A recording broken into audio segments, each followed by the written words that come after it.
Thank you. I can't carry it.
Good morning, Common Place.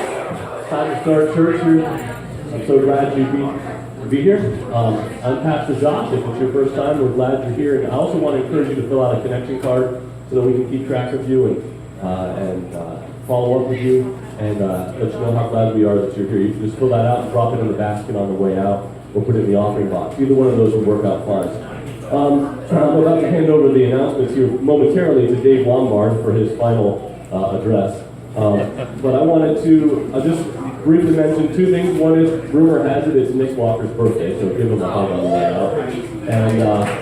And we've got a pile of new Bible studies, well, 3 new Bible studies that are about to be launched here at the Common Place over the summer. We're going to watch a little trailer here for a couple of those, and one of them is, what order are we doing these in? Two shares. This is ours. This Bible study will take place at the Waldron's house on Thursdays at 5:45. I'm ready.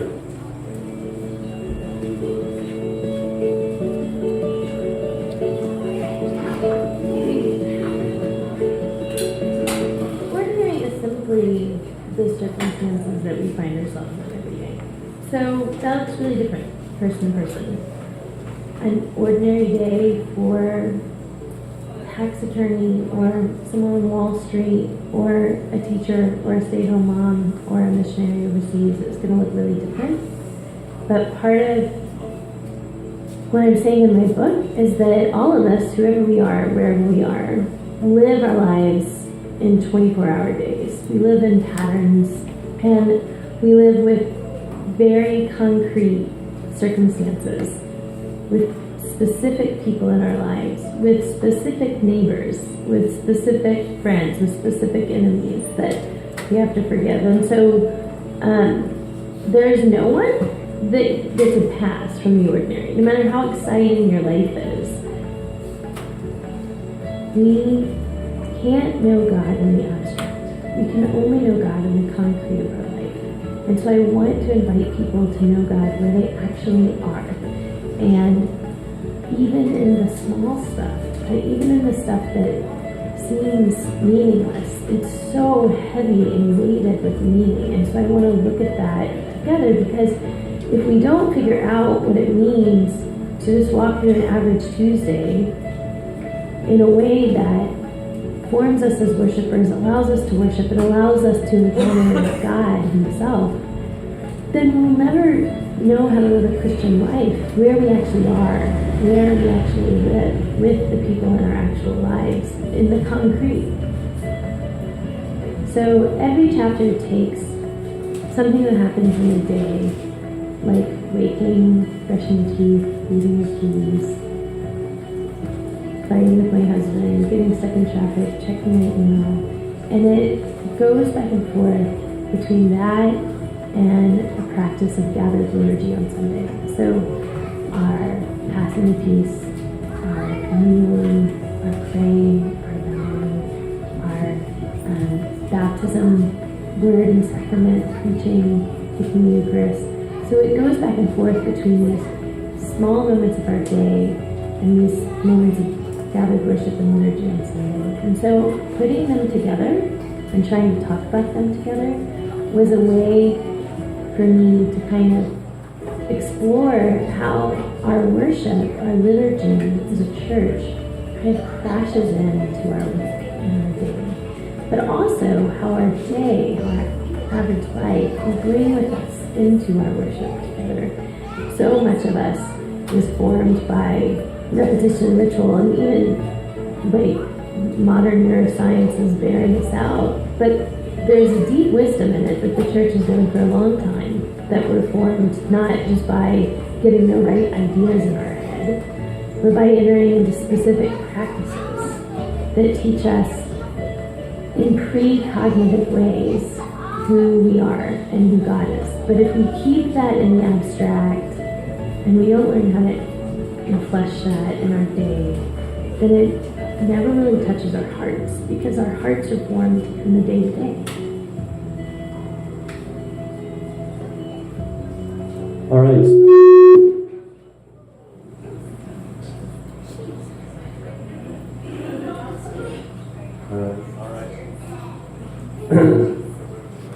That's Bible study number 1. That's happening at the Lombard, or not at the Lombard, so don't go to Lombard's house. That's happening at the Waldron's house at 5:45 on Thursdays. That starts on May 25th. All right.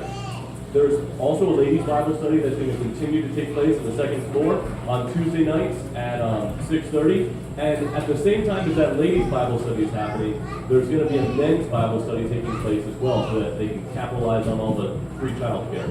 And so that's going to happen at the Dobos home. And the Dobos home is you can talk to Tim, he'll tell you how to get to his house, or Robin. And their Bible study is a great kind of Bible study to answer some of the big questions of faith. Is there a God? And so we'll watch that too. We've got a dead speaker. All right. So let's play this one.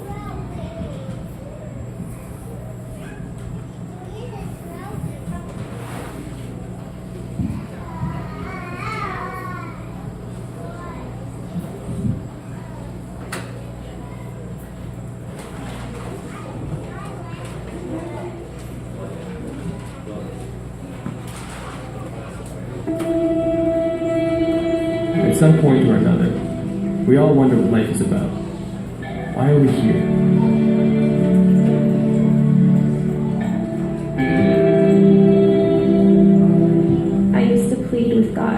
show yourself just a glimpse, then I'd know for sure.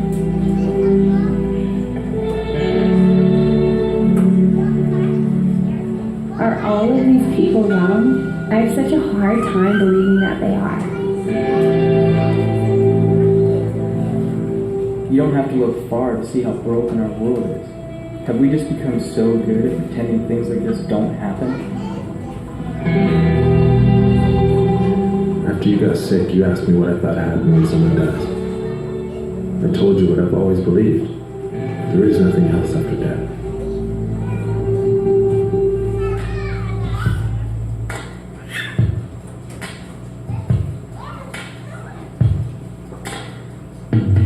And we disagree now. This is what I live for. I mean, have you ever considered how bizarre it is that we live on this little blue rock spinning around a massive fireball? Take a moment and look around you. It's not difficult to see that our world, country, and cities are full of evil.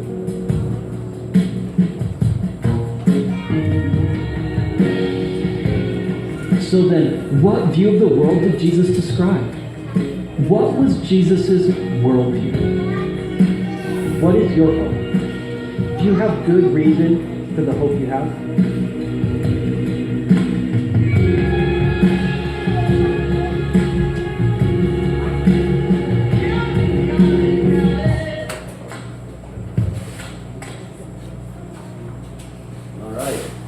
Finally, my last announcement before I hand it over to Dave is that there is a farewell party for Dave and Bobby tonight at the Gorham's house at 712 Long Run Road. It should be in your bulletin, and that'll take place at 4 o'clock. S'mores and mountain pie supplies provided. Bring something along if you'd like to keep that as well. It'll be a good time. The weather's looking nice, so I hope you can make it out. And so without further ado, I'll bring Dave up for his final address. Brett Flowers.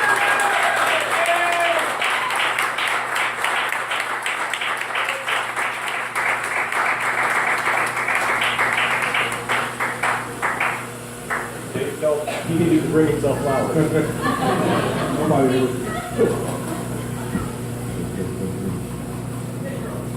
Can you hear me now? First off, get the emotional part out of the way. I want to thank everyone for giving me the opportunity over the last few years to stand up here on Sundays and make a fool of myself.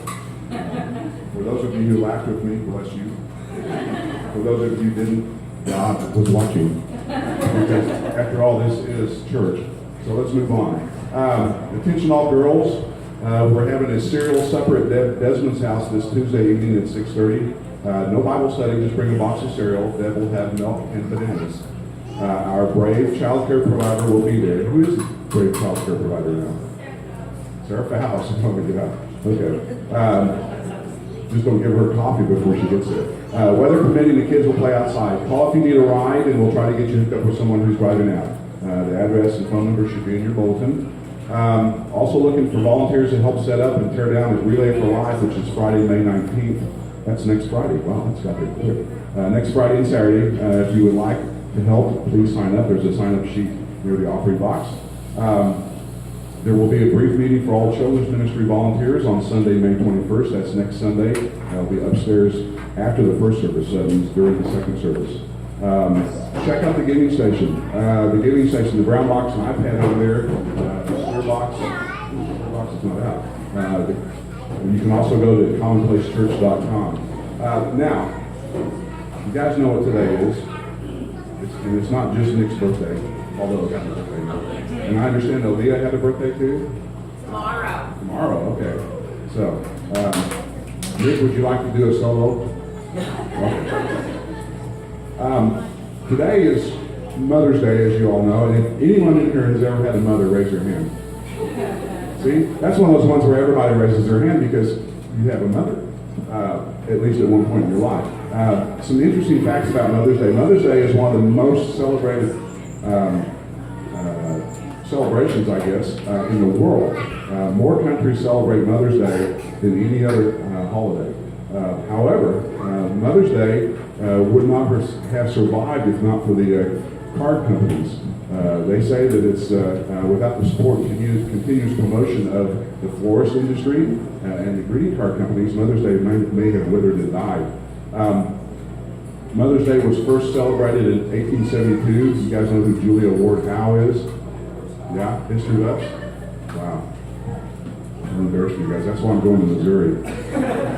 Because they're so smart in Missouri, right? She called for women to join in support of disarmament in 1872. However, her appeal was not for supporting mothers, but to get mothers to support disarming the military. In the early 1900s, a woman in West Virginia, of all places, started a celebration after her mother died that eventually became the Mother's Day that we know now. And Mother's Day continues to be the most commercially successful U.S. holiday. It's third behind Valentine's Day and Christmas in cards, and it's the busiest day for the phone companies for long distance calls. Yeah, everybody's going to call their mother today, right? Wow. How many people in here have a mother? Okay, you're talking to your mom. Okay. And this is church, so we couldn't talk about mothers without talking about some of the best mothers in the Bible. So who was the first mother in the Bible? Eve, very good. Eve was the original mother, more specifically of Cain, Abel, and Seth, and several unnamed others.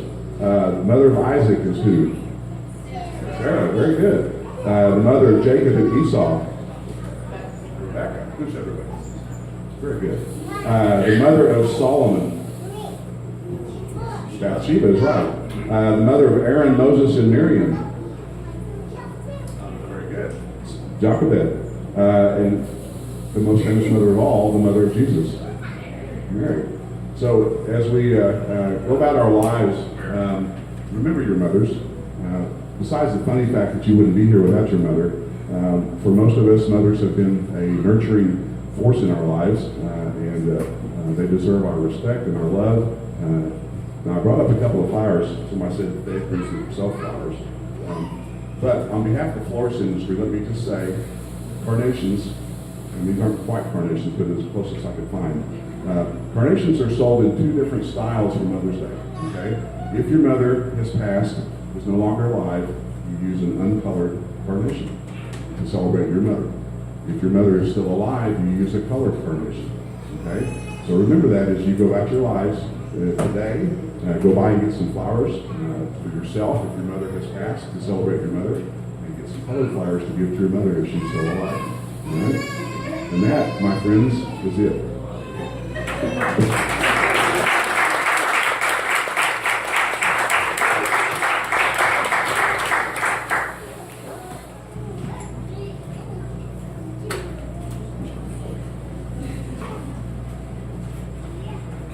All right, let's stand and worship this morning.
all around us.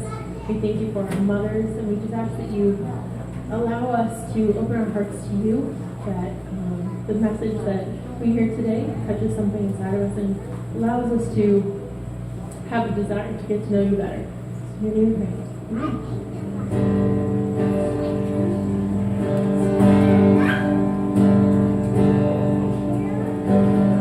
Falling on my knees in worship, giving all I am to seek your face.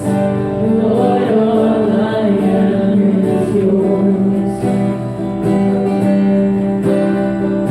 My whole life I place in your hands.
we'll take this time to let the kiddos get to where they need to get to.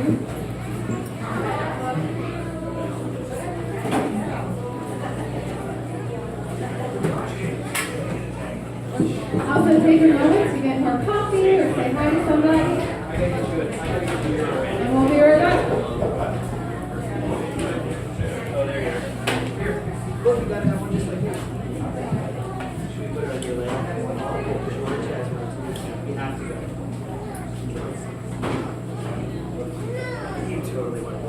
Lily is upstairs. All the kids are upstairs.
Today we start a new series. The new series is going to be focused on the life of David and Psalm 23. Now, after 330 years, Israel has let me back up. Israel, if you remember, was enslaved in Egypt for many, many years. And finally, under the leadership of Moses, they were led out of Egypt and into the Promised Land. And once they got to the Promised Land and Moses died and Joshua died, for 330 years they were just kind of this autonomous tribal nation. There was no central leadership. There were just, each tribe functioned independent of the other tribes. They were meant to be a theocracy, in which they would get their instructions from the priesthood. Seems like it's really loud. You guys doing all right out there? All right. Anyway, I'll try not to yell today, like I usually do. And anyhow, and after 330 years, it was a rough patch. In fact, there was a book written in the Bible during that season, that period, called the Book of Judges, filled with all sorts of wild, outlandish